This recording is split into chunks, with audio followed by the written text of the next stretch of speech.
So one of the big reasons we do the summit, Ashley, each year is the way that it creates community. You know, the number of people I hear say that I just felt like I was in a room with people that understood me, that they got me, they understood what my spouse and I are going through or the journey that I'm on.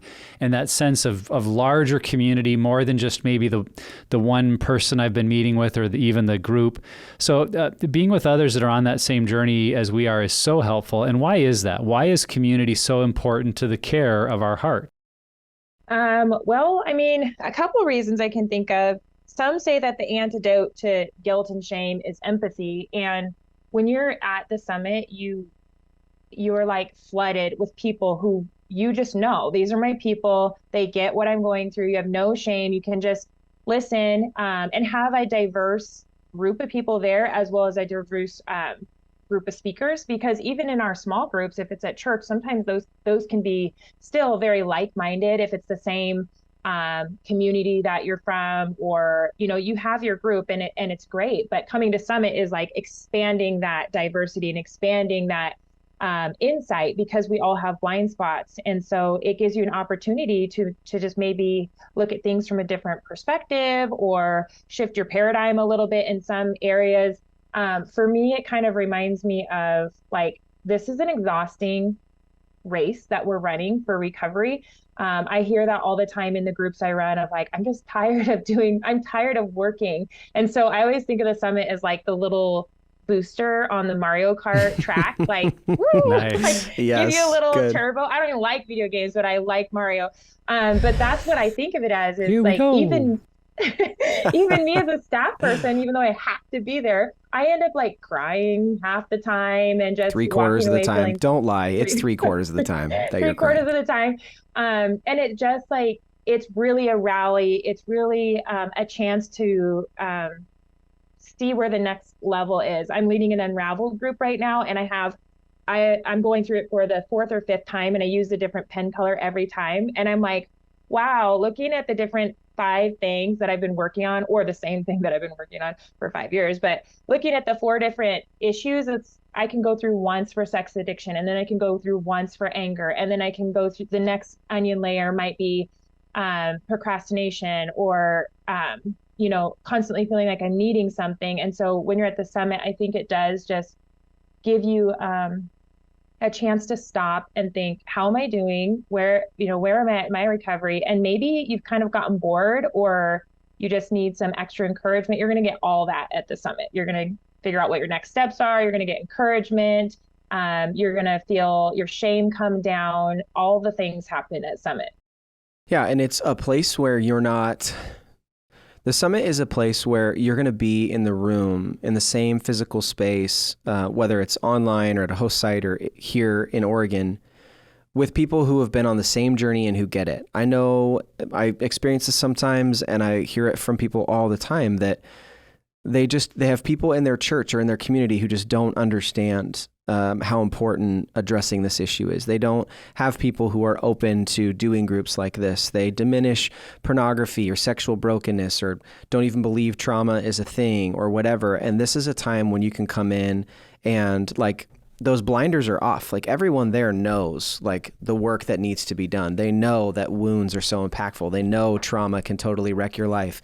They know how important it is to pursue resources that work. And I think that that's one of the biggest reasons why community is so helpful, because just what you're saying, Ashley, it can be so exhausting. It is exhausting.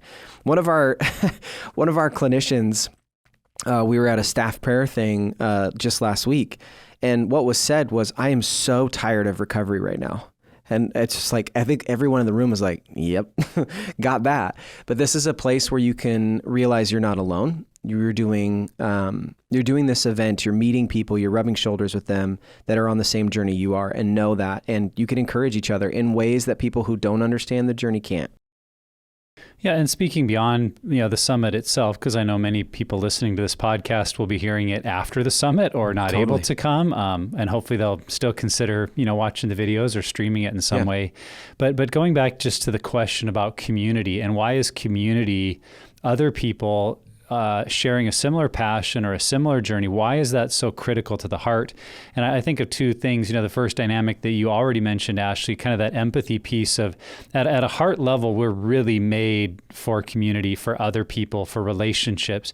And to try to do heart work in isolation is almost comical, because the whole purpose of heart is about connection and relationship and sharing and giving love and receiving friendship and expressing friendship. I mean, that's all tied up in heart. And so to think I can do this heart level work without people around me, I'm like, well, good luck with that. You're kind of missing the point of working on your heart. So yes, there's definitely things we do on our own. There's places that in our private world, in our walk with Jesus, the whatever we choose to do for maybe like devotions or meditation or journaling, yes, there's pieces we do on our own, but to never branch into community with that, it's really going to limit the kind of work we can do. And so community and the heart go hand in hand. And the other thing I just thought about, why community is so essential to our growth of our heart, is in some ways our heart and mind can be working against each other, or can be actually blocking one another, and especially the mind blocking the heart. Because if the mind is really all about our logic, our reasoning, our thinking process, we have developed ways of rationalizing what we believe. We've developed blind spots around some of our trauma and our story that, hey, this makes sense to me, but it's because I can't live two stories and compare them. I only know my own story, and I've maybe got these blind spots that I just explain away. I've got mental kind of gymnastics I do that make me go back into the same patterns. So all those areas, if I'm trying to do heart apart from community, my mind is going to keep getting in the way. And obviously the goal is that our mind and heart are in unison, that what I think and how I feel are kind of this connected pattern, as I'm sure Heather will probably talk about in some cognitive behavioral therapy there. But the reality is most of us don't live in that ideal where our heart and our mind are in sync. They are out of sync. And there are some ways that we're consciously aware of it, but I think there's a whole lot of ways we don't really see it, because it's what we've become used to. And it's that idea of we don't tend to smell our own odors. When you're in your house smells like your house always smells. And you don't walk in and go, oh, this smells like X, Y, and Z.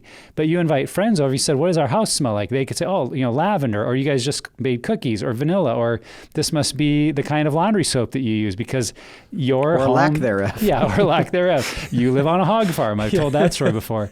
You're not able to pick up on what you always see. And that's the danger with our heart, is I think we've gotten used to patterns that our mind makes sense of, but other people in love and in community can come and help us see the work. They can be like that mirror that's turned on us to see the work that needs to be done.